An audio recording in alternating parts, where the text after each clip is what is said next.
Hello viewers, நம்ம இந்த வீடியோவில் ஐடி ஜாப்ஸ் கெட் பண்ணுறது எப்படிங்கிறத பற்றி பார்க்க போகிறோம். ஸோ இப்போ பார்த்தீங்கன்னா நிறைய பேர் என்ன பண்ணிக்கிறாங்கன்னா பிஇலாம் முடிச்சுட்டு ஸோ நார்மலாக என்னென்ன வேலை கிடைக்கிறோ அதுக்கு போகிறாங்க. மேக்ஸிமம் நீங்கள் என்ன பண்ணுங்கன்னா பிஇலாம் முடிச்சிங்கன்னா நீங்கள் அதை அப்படி எதுவுமே சூஸ் பண்ணாதீங்க. இப்போ வந்து ஐடியில் வந்து ஏகப்பட்ட ஓப்பனிங் இருக்குது. ஸோ நீங்கள் ஈஸியாக நான் கம்ப்யூட்டர் சயின்ஸ் முடிச்சிருந்தா தான் நான் என்னது ஐடி ஜாபில் போக முடியும்னு இல்லை. நீங்கள் பிஇயில் என்ன டிகிரி முடிச்சிருந்தாலும் நீங்கள் ஈஸியாக ஐடிக்குள்ளே மூவ் ஆகிக்கலாம். ஸோ அதனால் நீங்கள் கிடைக்கிற வேலையை பண்ணுவோம். ஸோ நான் இப்போது வருமானம் வருதுங்கிற மாதிரி இப்போ ஏதாவது ஒரு ஜாபில் போய் ஜாயின் பண்ணிடாதீங்க.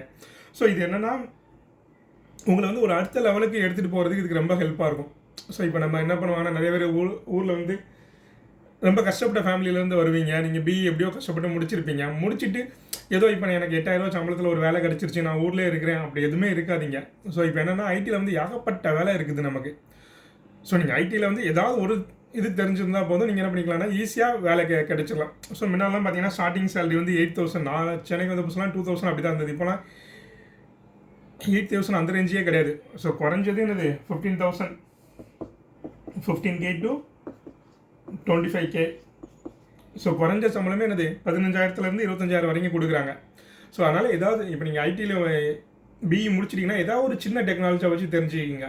ஸோ நான் என்னது இப்போ நார்மலாக பார்த்தீங்கன்னா வெப்பும்பாங்க, web and mobile. So maximum என்னது இப்போ இந்த ரெண்டு தான் மேக்ஸிமம் யூஸ் பண்ணுறதா இருக்கும். ஸோ வெப் அப்ளிகேஷனாக இருக்கும், இல்லைனா மொபைல் அப்ளிகேஷனாக இருக்கும். ஸோ முன்னாடி எல்லாமே என்ன பண்ணியிருக்காங்கன்னா வெப் அப்ளிகேஷன் தான் யூஸ் பண்ணிட்டு இருந்தாங்க. ஸோ இப்போ பார்த்தீங்கன்னா இது மொபைலும் யூஸ் பண்ண ஆரம்பிச்சிட்டாங்க. ஏன்னா இப்போ லாக்டவுனுக்கு அப்புறம் பார்த்தீங்கன்னா நிறையா மொபைல் அப்ளிகேஷனும் ஃபேமஸ் ஆகிட்டு வருது. ஸோ வெப் அப்ளிகேஷனாக ஸ்டார்டிங் ஸ்டேஜ்லாம் பார்த்தீங்கன்னா நம்ம வெப்பில் வந்து எல்லா இதுவுமே படிக்க வேண்டியிருக்கும். Full stock டெவலப்பர்பாங்க. ஸோ நீங்கள் தான் எல்லா கோடிங்குமே எழுதுகிற மாதிரி இருக்கும். ஸோ அப்படி இருந்தால் தான் வேலை கிடைக்கிற மாதிரி இருந்துச்சு. இப்போலாம் அப்படி கிடையாது. ஸோ அதில் ஒரு பார்ட் ஃப்ரண்ட் எண்ட்னா ஃப்ரண்ட் எண்டு, பேக் எண்ட்னா பேக் எண்டு, இல்லைனா ஏபிஐ எழுதுவீங்கன்னா ஏபிஐ. ஸோ இதை மட்டும் நீங்கள் தெரிஞ்சுக்கிட்டாலே என்ன தான் வேலை கிடைச்சிரும். ஸோ இப்போ பார்த்தீங்கன்னா வெப்பில் ஃப்ரண்ட் எண்ட்னா பார்த்தீங்கன்னா இப்போ HTML இருக்கும், HTML CSS பாங்க. அது வந்து இப்போ ஒரு வெப் அப்ளிகேஷன் இருக்குன்னா இப்போ நீங்கள் IRCTC ஓப்பன் பண்ணிங்கன்னா அது ஒரு வெப் அப்ளிகேஷனு. அதுமாதிரி கூகுள் இருக்குல்ல, கூகுளும் ஒரு வெப் அப்ளிகேஷன் தான். ஸோ அதை எப்படி டிசைன் பண்ணுறது, நீங்கள் வந்து அதை ஃப்ரண்ட்டில் நீங்கள் எப்படி டிசைன் பண்ணுறது, இதுக்கு நீங்கள் லாஜிக்கலாக யோசிக்கணும் அப்படிலாம் தேவையில்லை. உங்களுக்கு டிசைனிங் யாருக்கெல்லாம் டிசைனில் ரொம்ப இன்ட்ரெஸ்ட் இருக்குது, நான் வந்து ஒரு இது அழகாக ஒரு வெப்பேஜை டிசைன் பண்ணுவீங்கன்னா நீங்கள் இதில் எடுத்துக்கலாம். So HTML CSS Bootstrap. So இந்த 3 தெரிஞ்சாலே போதும். ஸோ இந்த 3 படிக்கிறதுக்கு ரொம்பலாம் எடுத்துக்காது. நீங்கள் HTML நீங்கள் நல்லா படிச்சிங்கன்னா 2 நல்லா படிச்சிடலாம். ஸோ 2 days தான் மேக்ஸிமம் HTML இருக்கும். CSS பார்த்தீங்கன்னா 1 week. அதே மாதிரி Bootstrap பார்த்தீங்கன்னா 1 week. ஸோ இதெல்லாம் நீங்கள் என்ன பண்ணிக்கலாம்னா இதை நீங்கள் தரவாக படித்து முடிச்சிடலாம். இதுக்கே பார்த்தீங்கன்னா நமக்கு நிறைய வேலை இருக்குது இப்போலாம். ஸோ முன்னாடி பார்த்தீங்கன்னா இதை மட்டும் தெரிஞ்சிருந்தால் யாருமே அந்தளவுக்கு நம்ம கண்டுக்கவே மாட்டாங்க. ஸோ இப்போ பார்த்தீங்கன்னா நீங்கள் இது மட்டும் HTML CSS Bootstrap, ஸோ இது மட்டும் தெரிஞ்சிருந்தால் நிறைய வேலை இருக்குது. ஸோ அதே மாதிரி அதுக்கு மேலே அப்புறம் என்ன பண்ணிக்கலாம்னா JavaScript jQuery. ஸோ இந்த HTML CSS கூட JavaScript jQuery தெரிஞ்சுதுன்னா ஒரு ஆடட் அட்வான்டேஜ். ஸோ வெப்சைட்டில் வந்து மெனுலாம் வரும்ல, மெனு அதே மாதிரி வேலிடேஷன் எல்லாமே நீங்கள் என்ன பண்ணிக்கலாம்னா JavaScript jQuery யூஸ் பண்ணி நீங்கள் பண்ணிக்கலாம். ஸோ அதுக்கப்புறம் எனக்கு இது இல்லை, இதோட நெக்ஸ்ட் லெவல் போகணுன்னா இது JavaScripடே யூஸ் பண்ணி ஆங்குலர் இருக்குது. ஸோ ஆங்குலர்னால் எனக்கு இதே மாதிரி தான் front and design. So front until உள்ள லாஜிக் மட்டும் என்ன பண்ணுவாங்கன்னா ஆங்குலரில் எழுதுவாங்க. இதுவும் ஒரு வெப் டிசைனிங் தான். வெப் அப்ளிகேஷன் பண்ணது தான் ஆங்குலர் யூஸ் பண்ணுறாங்க. ஸோ இல்லைனா ரியாக்ட். ஸோ இந்த ரெண்டுமே படிக்கணும்னு தேவையில்லை. நீங்கள் ஆங்குலர் படிக்கணும்னா ஆங்குலர் படிச்சுக்கலாம், ரியாக்ட் படிக்கணும்னா ரியாக்ட் படிச்சுக்கலாம். ஸோ இது மேக்ஸிமம் என்ன பண்ணிடுவாங்கன்னா ஆங்குலர் வந்து டைப் ஸ்கிரிப்டை யூஸ் பண்ணியிருப்பாங்க. ரியாக்டில் வந்து நார்மல் JavaScript தான் யூஸ் பண்ணுவாங்க. இப்போதைக்கு டைப் ஸ்கிரிப்ட் ஆப்ஷனும் இருக்குது. மேக்ஸிமம் எனது ரியாக்டில் வந்து JavaScript தான் யூஸ் பண்ணியிருப்பாங்க. ஸோ இந்த ரெண்டில் ஏதாவது ஒன்று தெரிஞ்சால் போதும், கண்டிப்பாக உங்களுக்கு வேலை கிடைக்கும். ஸோ அதனால் நான் ஏதாவது ஒரு டாபிக் நான் ஆங்குலர் மட்டும் படிக்கணும்னா நீங்கள் ஒழுங்காக உட்காந்து படிச்சிங்கன்னா 2 months. எனக்கு வந்து ஆங்குலரில் ஃபுல் அண்ட் ஃபுல் நீங்கள் என்ன படிச்சிக்கலாம். அதே மாதிரி ரியாக்டும் அப்படி தான் 2 months உட்காந்து படிச்சிங்கன்னா கண்டிப்பாக என்ன பண்ணிக்கலாம்னா ஆங்குலர் ரியாக்ட் படிச்சிக்கலாம். பட் ஆங்குலர் ரியாக்ட் படிக்கிறதுக்கு நீங்கள் இந்த இது வந்து பேசிக்காக தெரிஞ்சு வச்சுருக்கணும். HTML CSS பேசிக்காக தெரிஞ்சு வச்சிங்கன்னா ஈஸியாக உங்களால் என்ன பண்ணிக்கலாம்னா ஆங்குலர் படிச்சிக்கலாம். பட் இதை வச்சு நீங்கள் தனியாக வேலைக்கு போனால் கூட நீங்கள் போய்க்கலாம். ஸோ அதுக்கப்புறம் சிலர் என்ன பண்ணுவாங்கன்னா எனக்கு வந்து இதுவே வேண்டாம், எனக்கு ஃபோட்டோஷாப் ஏதாவது டிசைனிங் தான் எனக்கு ரொம்ப பிடிக்குன்னா UX டிசைனர். UXக்குமே என்ன பண்ணிங்கன்னா நல்ல ஓப்பனிங் இருக்குது. எனக்கு வந்து ஒன்லி டிசைனிங் மட்டும் தான் தெரியும்னா என்ன பண்ணிக்கலாம்னா யூசர் எக்ஸ்பீரியன்ஸ், ஒரு வெப் அப்ளிகேஷன் வந்து எப்படி இருந்தால் யூசருக்கு பிடிக்குங்கிற மாதிரி என்ன பண்ணிக்கலாம்னா நீங்களே டிசைன் பண்ணிக்கலாம். ஸோ இதெல்லாம் என்னது மெயினான ஜாப்ஸ். இது எல்லாமே பார்த்தீங்கன்னா ஈஸியாக தான் இருக்கும். நீங்கள் நான் படிக்கிறதுக்கு கஷ்டமாக இருக்கும், நான் அதனால் என்னால் படிக்க முடியாது அப்படின்லாம் யாருமே நினைக்காதீங்க. நீங்கள் காலேஜில் ஏகப்பட்ட சப்ஜெக்ட் படிச்சிருப்பீங்க, இது வந்து ஒரே ஒரு சப்ஜெக்ட் தான் படிக்க போகிறீங்க. நீங்கள் காலேஜில் 5 சப்ஜெக்ட் படிச்சதுல ஒரே ஒரு சப்ஜெக்ட் தான் படிக்க போகிறீங்க, அதனால் ஈஸியாக படிச்சுக்கலாம். ஸோ அதுக்கப்புறம் என்ன பண்ணிங்கன்னா வெப் ஏபிஐன்ற ஒரு கான்செப்ட் இருக்குது. ஸோ இப்போ பார்த்தீங்கன்னா மொபைலு ரெஸ்ட் வெப் ஏபிஐம்பாங்க, இது என்ன பண்ணுவாங்கன்னா ரெஸ்ட் சர்வீஸ்னு சொல்லுவாங்க. ஸோ இப்போ பார்த்தீங்கன்னா ஆங்குலர், ரியாக்ட், அதே மாதிரி மொபைல் அப்ளிகேஷன் எல்லாத்துக்குமே பேக்கெட்லேருந்து டேட்டாவை எடுத்து ஃப்ரண்ட் எண்டில் டிஸ்பிளே பண்ண வெப் ஏபிஐ தான் யூஸ் பண்ணுவாங்க. ரெஸ்ட் சர்வீஸை யூஸ் பண்ணி தான் எல்லாமே டிஸ்பிளே பண்ணுவாங்க. ஸோ இது பார்த்தீங்கன்னா ரொம்ப சிம்பிள் கான்செப்ட். இப்போ .NETல வந்து வெப் ஏபிஐன்ட்டு இருக்குது, அதே இது ஜாவாவில் வந்து பூட்ஸ்ட்ராப் ஸ்ப்ரிங் பூட்னுபாங்க. ஜாவாவை பொறுத்த வரைக்கும் அது ஸ்ப்ரிங் பூட் யூஸ் பண்ணுவாங்க, இதை பொறுத்த வரைக்கும் .NEட்டை பொறுத்த வரைக்கும் வெப் ஏபிஐன்ட்டு யூஸ் பண்ணுவாங்க. ஸோ இது பார்த்தீங்கன்னா இருக்கிறதுலே சிம்பிள் கான்செப்ட். மொத்தமே 4 டைப் தான் இருக்கும்: கெட்டு, புட்டு, போஸ்ட்டு, டெலிட்டு. ஸோ மொத்தம் 5 இது இருக்கும். அந்த 5 தான் அதுக்கு எப்படி செக்யூரிட்டியோட இம்ப்ளிமெண்ட் பண்ணுறது. ஸோ இதை மட்டும் படித்தாலே நல்ல சேலரியில் உங்களுக்கு வேலை கிடைக்கும். ஸோ அதனால் இதுவும் ஒரு பாட்டு தான். நீங்கள் ஏதாவது ஒன்றே எனக்கு இது மட்டும் தெரிஞ்சால் போதுன்னா நீங்கள் ஃபஸ்ட் என்ன பண்ணணும், ஒரு லாங்குவேஜ். ஸோ நார்மலாக லாங்குவேஜ் படிக்கிறதுக்கு முன்னாடி என்ன பண்ணிக்கணும், ஊப்ஸ்னால் என்னென்னு படிச்சுக்கணும். நீங்கள் ஜாவா படிக்கிறீங்க, C# படிக்கிறனால இதோட பேசிக் வந்து ஊப்ஸ் கான்செப்ட்.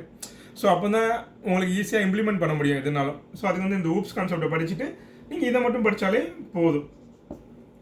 ஸோ அதுக்கப்புறம் வேறு என்ன இருக்குன்னா டேட்டாபேஸ் சைடு. ஸோ டேட்டாபேஸ் தான் இப்போ நம்ம ஃப்ரண்ட் அண்ட் அப்ளிகேஷன் நிறைய அப்ளிகேஷன் பார்க்கும், அதில் உள்ள டேட்டா எல்லாமே என்ன ஆகும்னா பேக் எண்டில் போய் தான் ஸ்டோர் ஆகும். ஸோ அந்த பேக் எண்டு இப்போ என்னென்னா MSSQL Microsoft SQL server use பண்ணுவாங்க, இல்லைன்னா MySQL. ஸோ இப்போ அதே மாதிரி PostgreSQL இருக்குது, MongoDB இருக்குது, இப்போ நிறையா டேட்டாபேஸ் இருக்குது. ஸோ நீங்கள் ஒன்றும் பிரச்சனை இல்லை, நீங்கள் இந்த 2 டேட்டாபேஸை மட்டும் இது 2ல் ஏதாவது ஒன்றை மட்டும் தெரிஞ்சு வச்சிங்கன்னா போதும். ஸோ நார்மலாக செலக்ட் கொரி எப்படி எழுதுறது, ஸோ அந்த கான்செப்ட் மட்டும் தெரிஞ்சுக்கணும். அதே மாதிரி ஒரு டேட்டாபேஸை டிசைன் பண்ணுறது எப்படிங்கிறதே கொஞ்சம் படித்து வச்சுக்கணும். நீங்கள் என்னென்னா DBMSல பேப்பரில் படிச்சிருப்பீங்க நார்மலைசேஷன் ரூல்ஸ்லாம். ஸோ அதெல்லாம் நீங்கள் அப்போ காலேஜில் படிக்கும்போது அது இந்த தேரியாக படிச்சுட்டு அப்படியே விட்டுருப்போம். அது எப்படி நம்ம அப்ளை பண்ணுறதுங்கிறது மட்டும் பார்த்து வச்சுட்டா போதும். ஸோ அதே மாதிரி மொபைல் அப்ளிகேஷனை பொறுத்த வரைக்கும் நிறையா இருக்குது. இப்போ பார்த்தீங்கன்னா எல்லாருமே மொபைலில் தான் நம்ம மேக்ஸிமம் ஒர்க்கை நம்ம என்ன பண்ணுறோம், மொபைல் தான் பண்ணுறோம். இப்போ ஏதாவது பேங்கிங் ட்ரான்சாக்ஷன் பண்ணோம்னா மொபைலில் தான் பண்ணுறோம். ஃபேஸ்புக்கு, ட்விட்டரு எதுனாலுமே என்ன பண்ணுறோம், நம்ம மொபைல் தான் யூஸ் பண்ணுறோம். ஸோ மொபைலில் என்ன பண்ணுவாங்கன்னா ஆண்ட்ராய்டு இருக்குது, iOS இருக்குது. ஸோ இப்போ நீங்கள் நான் ஆண்ட்ராய்டுக்கு மட்டும் பண்ண போகிறீங்கன்னா என்ன பண்ணிக்கலாம்னா அதுக்குன்னு தனியாக ஆண்ட்ராய்ட் ஸ்டுடியோ இருக்குது. ஆண்ட்ராய்ட் ஸ்டுடியோ வந்து எல்லாமே ஃப்ரீ தான். நீங்கள் டவுன்லோட் பண்ணிவிட்டு இன்ஸ்டால் பண்ணி என்ன பண்ணிக்கலாம்னா ஆண்ட்ராய்ட் ஸ்டுடியோ வச்சு Kotlin லாங்குவேஜ் வச்சு பண்ணுவாங்க, இல்லைன்னா ஜாவா யூஸ் பண்ணி டெவலப் பண்ணுவாங்க. இதேமாதிரி iOSனால் என்ன பண்ணுவாங்கன்னா ஸ்விஃப்ட்டை யூஸ் பண்ணி டெவலப் பண்ணுவாங்க. ஸோ ஏன்னா iOS பண்ணுறதுக்கு ஒரே ஒரு பிரச்சனை என்னென்னா கண்டிப்பாக உங்களோட மேக் லேப்டாப் இருந்தால் மட்டும் தான் பண்ண முடியும். ஏதாவது ஒரு மேக் மிஷின் இருக்கணும். மேக் மிஷின் இருந்தால் மட்டும் தான் இந்த iOS டெவலப் பண்ண முடியும். ஆண்ட்ராய்டுக்கு அப்படி கிடையாது. நீங்கள் விண்டோஸில் பண்ணனாலும் பண்ணிக்கலாம், மேக்கில் பண்ணாலும் பண்ணிக்கலாம், லினக்ஸில் பண்ணனாலும் பண்ணிக்கலாம். ஸோ எது இருந்தாலுமே நீங்கள் ஆண்ட்ராய்டு பண்ணிக்கலாம். இல்லை எனக்கு வந்து நான் அப்ளிகேஷன் வந்து 2க்கும் சேர்த்து பண்ண போகிறேன், ஆண்ட்ராய்டுக்கும் வேணும் iOSல அப்படி ரன் பண்ணுற மாதிரி நான் பண்ண போகிறேன்னாலும் அதுக்கும் நிறையா சாஃப்ட்வேர் இருக்குது. Flutter இருக்குது, அது மாதிரி React Native இருக்குது, அது மாதிரி மைக்ரோசாஃப்ட்லேருந்து Xamarin உண்டு. ஸோ அதை வந்து இப்போ என்னது MAUI கன்வெர்ட் பண்ணிட்டாங்க. இப்போ புதுசாக வந்து MAUI ரிலீஸ் பண்ணிட்டாங்க. மேக்ஸிமம் இந்த மந்த் தான் ரிலீஸ் ஆகும். ஸோ ப்ரீவியஸாக என்ன பண்ணுவாங்கன்னா Xamarin யூஸ் பண்ணிட்டு இருந்தாங்க. ஸோ இதெல்லாம் என்ன பண்ணிக்கலாம்னா நீங்கள் இதில் டெவலப் பண்ணிங்கன்னா அந்த அப்ளிகேஷன் வந்து இந்த ஆண்ட்ராய்ட்லேயே ரன் பண்ணுற மாதிரி பண்ணிக்கலாம், iOS 2லேயுமே ரன் பண்ணுற மாதிரி பண்ணிக்கலாம்.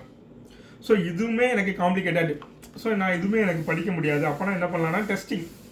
ஸோ டெஸ்டிங்லேயே நிறையா இது இருக்குது. நீங்கள் ஏதாவது உங்களால் எல்லாம் இஷ்யூலாம் ஈஸியாக கண்டுபிடிப்பீங்க. ஒரு அப்ளிகேஷன் இருக்குது, இதில் என்னென்ன தப்பு இருக்குங்கிறத ஈஸியாக கண்டுபிடிப்பீங்கன்னா அப்புறம் என்ன பண்ணிக்கலாம்னா டெஸ்டிங் போய்க்கலாம். ஸோ டெஸ்டிங்கில் வந்து என்ன பண்ணுவாங்க, மேனுவல் டெஸ்டிங், ஆட்டோமேஷன் டெஸ்டிங் இருக்கும். மேனுவல் டெஸ்டிங்கில் நீங்கள் என்ன பண்ணணும்னா ஏதாவது ஒரு பிஸ்னஸ்னால் அதோட ஃபங்க்ஷனாலிட்டியை அண்டர்ஸ்டாண்ட் பண்ணுற மாதிரி இருக்கணும்.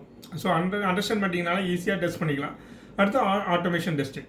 ஸோ இவ்வளோ தான் நார்மல் கான்செப்ட். இது போக இல்லை, நான் வந்து அட்வான்ஸ் கான்செப்ட் படிக்கணும்னா நிறையா இருக்குது. இப்போ ஆர்குமெண்ட் ரியாலிட்டி, வெர்ச்சுவல் ரியாலிட்டின்னு இருக்குது, அதே மாதிரி மிஷின் லேர்னிங், ஆர்டிஃபிஷியல் இன்டெலிஜென்ஸ் இருக்குது, அதே மாதிரி க்ளவுடு. ஸோ க்ளவுடில் வந்து நிறையா இருக்குது. அஷூர் இருக்குது, AWS இருக்குது, கூகுள் க்ளவுட் இருக்குது. ஸோ இதில் நீங்கள் என்ன பண்ணிக்கலாம்னா ஏதாவது ஒரு டெக்னாலஜி படித்தா போதும். ஸோ எனக்கு வந்து 3மே தெரியணும்னு தேவையில்லை. அஷூர் படிக்க போகிறீங்கன்னா அஷூர், AWSனா AWS, க்ளவுடுனா க்ளவுடு. ஸோ ஏதாவது ஒன்று படித்தா போதும். ஸோ அது போக என்னதுன்னா விண்டோஸ் அப்ளிகேஷன் வாங்க, தின் கிளைண்ட்.